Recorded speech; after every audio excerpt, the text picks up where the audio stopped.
First Amendment auditors, who are they? Are their rights being infringed upon? Do they purposely go and harass government, law enforcement, in an attempt to gain YouTube likes and money? I've been doing a little bit of research online. Wasn't aware that this was a growing trend. Wasn't aware that so many people out there had their First Amendment right being infringed upon by our tyrannical police department. Myself, I support everybody's First Amendment right. I am an advocate for going out and expressing my own First Amendment right. All you gotta do is quit playing with balloons. Quit playing with balloons. Go to the voting booth and vote. It's simple. It's simple. All you gotta do is vote. What is that balloon? It shows how childish. That's what it is. We gotta play with balloons. It's the same thing. Look, Russia. No tourism. And you pay them stuff if there was ever a crime. Quick, again, I am not asking for any money. You do not see a link down here at the bottom of this page asking for anyone to donate any money. I'm not seeking any subscribers with this YouTube page. You don't have to like if you don't want to. But I've seen lately there's been a lot of comments about what I have been doing as far as exposing Ian McGuire, hate the state. I recently encountered a First Amendment auditor in Orlando at the Donald Trump 2020 campaign kickoff rally. I did not know who this gentleman was until some of the people left some comments on my channel and told me, that this gentleman that I interacted with, really put me in my place. I'm going to play you the video and let you see our interaction. And Are these police cars here, boss? These police cars? Looks like it is a police car. He's leaning on it. So if it's a police car, it's the public's car. So I want to make sure that they've got good tread on their tires. Make sure they're looking nice. Remember, tax dollars pay for everything that the government owns. So that makes it ours. They get to use it though. I don't mind if they use my cars. I got plenty of them.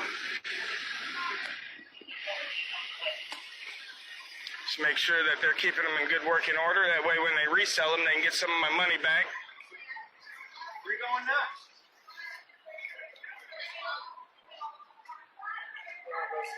What's up, boss?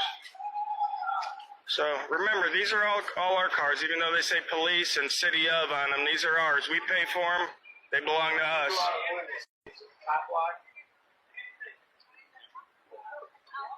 Did you pay for that car? Yes, sir, I did. No, you didn't. Yeah, I did. No, you didn't. Who did? Hold on, he's gonna tell us who pays for the police cars, guys. Not you. Who does? The city.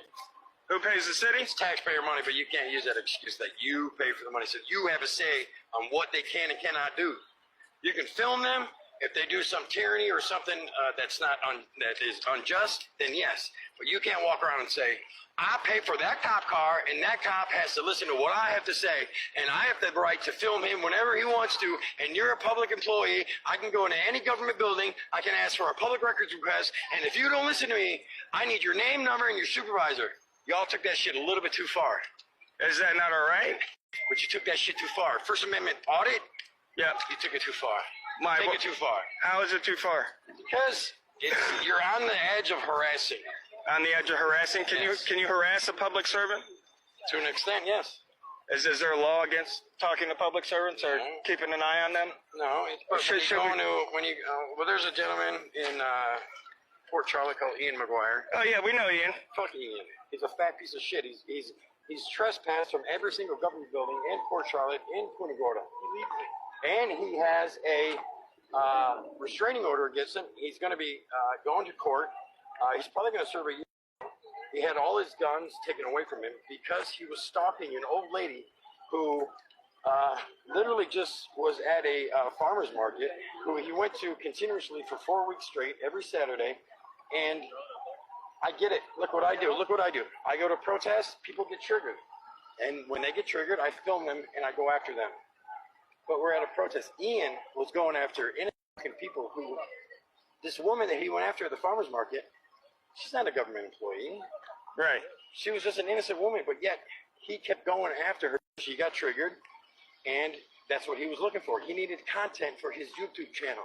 Okay. Because he asked everyone at the end of every video, I have a Patreon, and please donate money to me. Okay. So he needs constant video and content. So I get it. And I told Ian many times, you want to go to a police station, you want to film them, I support you 100%. You go to a park with kids, just because it's a public park or you're on a public sidewalk, or a restaurant, and film people and try to get a reaction. And I know, I get it. You provoke a reaction, and you'll get it, and it's good content. But that's where you draw the line to harassing. Okay. So... But now that's you didn't Ian. pay for that cop car. Well, we all did. We all did. That's the way the American system works. It's self-governance. So, do you like the fact that you paid for that cop car? Well, look, I know we need... That cop car and that officer that's in that cop car out there patrolling the streets protecting you? He's not protecting me. I asked this gentleman, he's from Rogue Nation, is his YouTube channel. I asked him if he would ever call the police, and he said, no, I would never call the police. I've never had a cop actually protect Then don't me. ever cop if you need one. I don't. If you don't, then don't. Ever. I don't ever Don't need to. ever call a cop. I don't want ever. to. Why would I? Because when they come, they're going to say, hey, give me your ID. You never needed a cop in your life? Did No. you need a paramedic? You never need. You're telling me in your whole life you never need a cop. No. If somebody came into your house, you don't need a cop. No, we have You're a guns in our fucking house. liar. I got to... yeah, I know. Yet you can see when his audit in Tallahassee wasn't going so good, he called the police. As the heat goes up, so does his pay. You guys called us specifically, yeah? I called specifically about the denial of the public record request. I need that documented because I will be filing a lawsuit against them. One of the tactics used by these auditors, if they're not getting the response that they need, is they'll stoop to some dubious maneuvering by calling the police officers on themselves. Over the past few years, First Amendment auditing has become a cutthroat YouTube industry, with auditors taking increasingly aggressive positions with encounters with our police officers, knowing that if they get arrested or grabbed by a cop, it will boost their views and build their own online profiles. We've seen this over and over again. A lot of these auditors will push the edge, will walk that thin line and try to provoke a reaction from our law enforcement officers. Do they have the right to do that? Sure. Do we have to agree with what they're doing? No. Are they profiting off it? They're trying.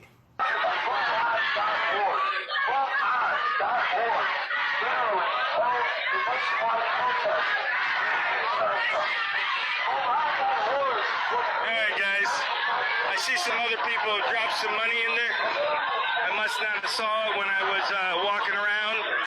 So I do want to say thank you to whoever did drop some money in my account there.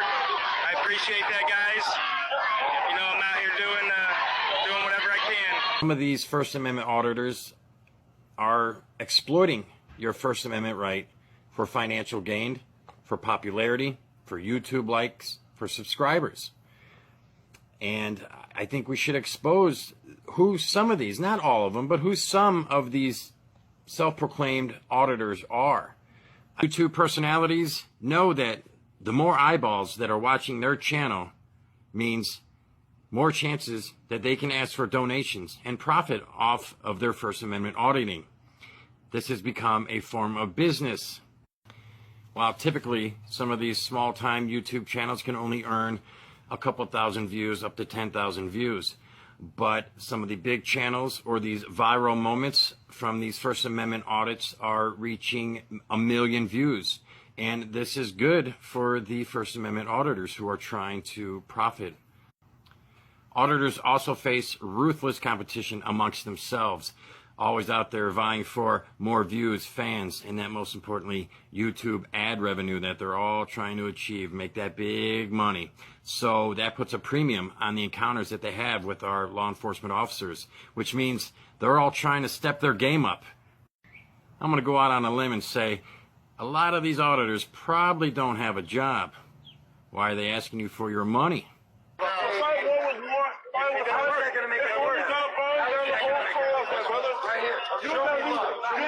Show me love. Show me love. Show me love. Hey, look at that. Whoa!